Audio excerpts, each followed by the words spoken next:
Shalom.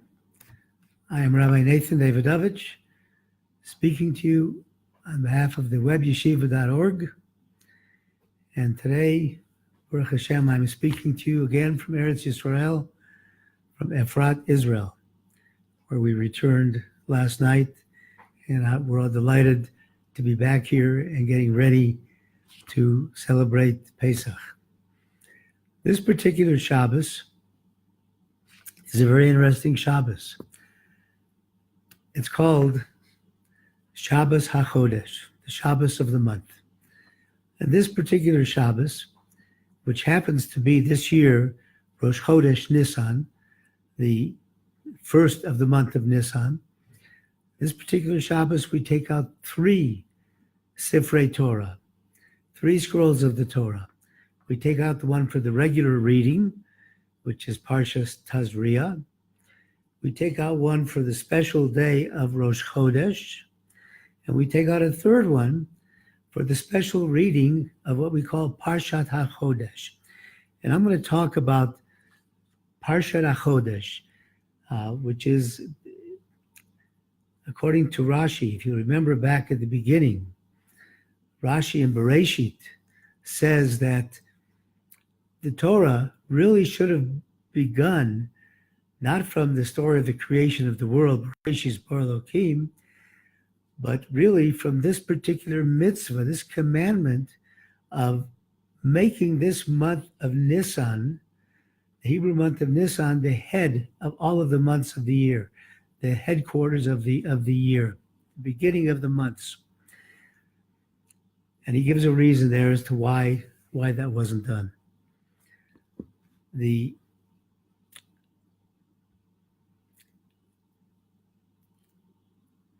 going to talk about the purpose of this and what's so significant about this particular portion of the Torah that Rashi would have given it that kind of placement in the Torah as being the first commandment to the Jewish people, and therefore what should have been commanded first instead of the story of Beresheet. The Parsha begins, not begins, but the Parsha of Chodesh Hazel begins, excuse me, V'yomer Hashem al Moshe v'al Aaron. God said to Moshe and Aaron, Be'eretz Mitzrayim, Lamor, in the land of Egypt, saying, it goes on, it says, Hachodesh Hazel lachem, this month shall be to you Rosh Chodeshim, the head of all months, Rishon hu lachem l'chodshei hashana. Excuse me.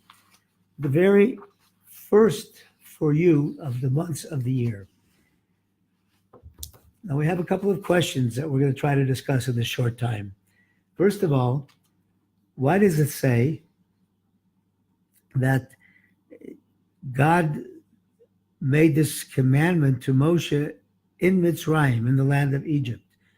Normally, when God gives a command, he doesn't say where the command is, where he's giving the command from. Excuse me. But this is a strange way of beginning. And then the second is, what do we learn from this Chodesh Hazel lachem? First of all, onto the second question, the Gemara talks about the fact that the Jewish people are compared to the moon, because in the olden days, to proclaim a new month, you had to have witnesses that came and proclaimed the existence of the month, and then the month would be declared. And the existence of the month was dependent upon the moon. They would see the new moon, the little sliver of the new moon.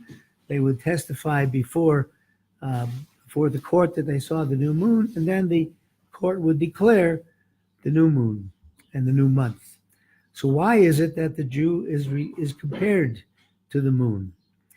And the commentators, including the Tivot Shalom, bring down that the difference between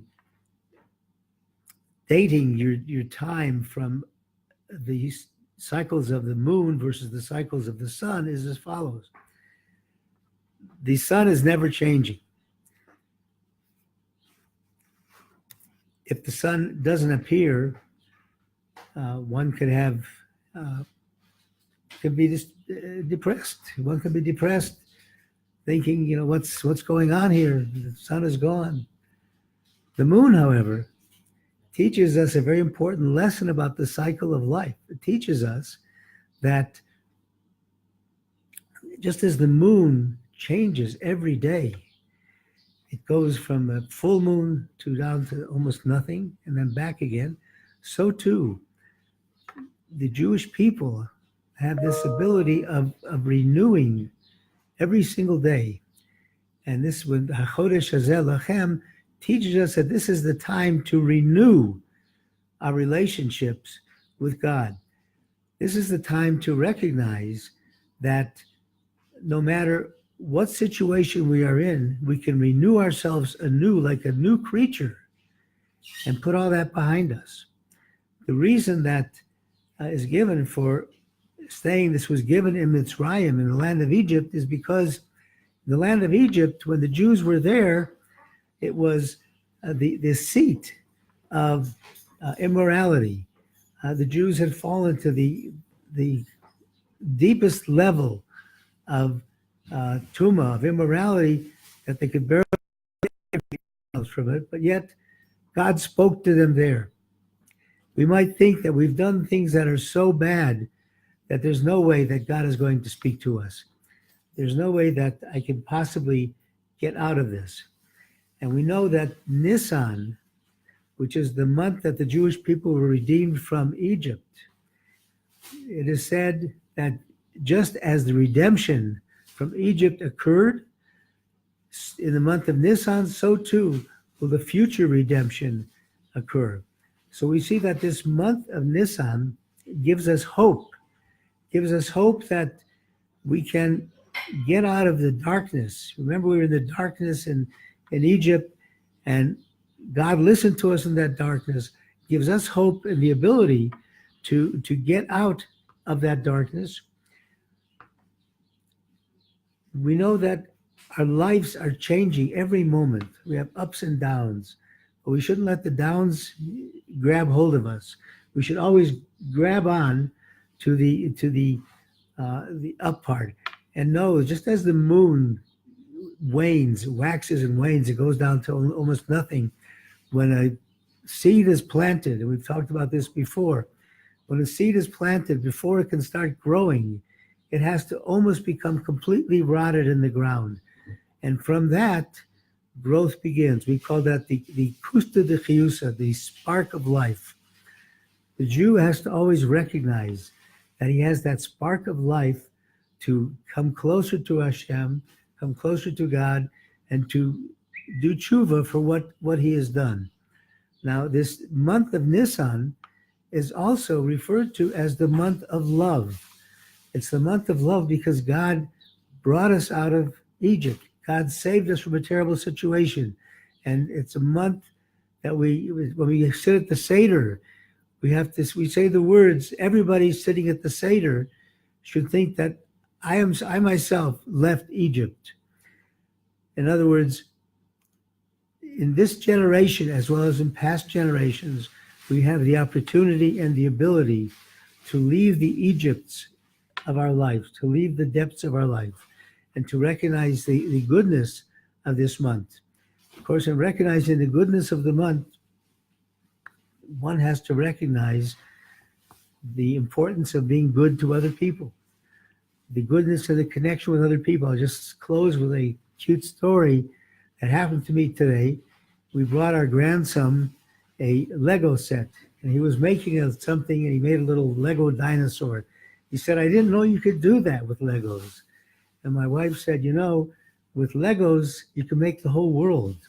And why is that? Because the Legos are together. They stick together. And if we, as Jews, stick together, we can change the whole world. Thank you for listening on behalf of the webyeshiva.org. I wish everybody a wonderful Shabbat, and God willing, we'll talk to you next week. Shabbat Shalom.